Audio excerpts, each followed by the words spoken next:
What about the students? That questions from enraged principals in St. Anne this evening due to what they say is the danger facing students along a road that leads to the school. Ramada Lyons explains. It's not just lifting hands to worship at this Catholic church in Brownstown, St. Anne. A pole not so rooted and grounded is being held up by a single faithful tree branch on York Castle Drive. Below it, you could call it math class, students and a triangle. But the right thing to call it is danger. It's a sad state. I would have made multiple reports, and it's a serious safety hazard. We are very concerned.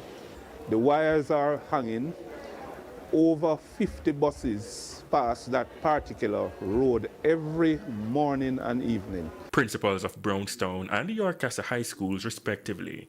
A palm tree fell during Hurricane Melissa, pulling down wires and the pole.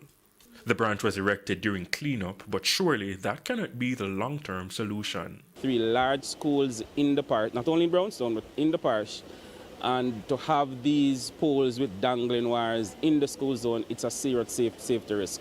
Up to yesterday, I had to stop and tie up flow wires because they were dangling on the road and preventing vehicles from going through. And by now, in my mind, that pole should have been removed.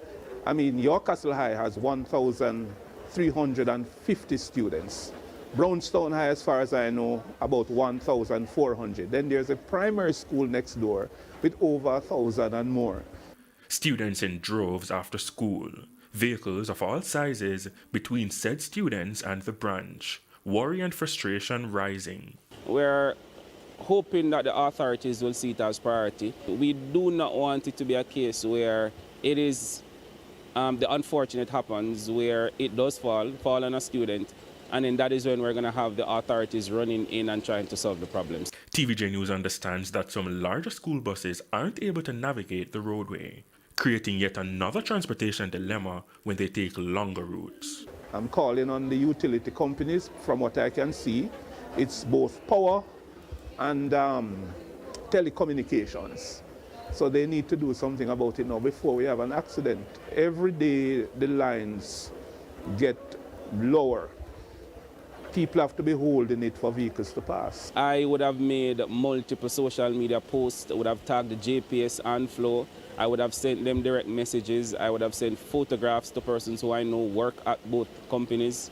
I would have even posted on Twitter and tagged the minister because of the seriousness of it. But no urgency, no solution. And now another byproduct of the delayed response.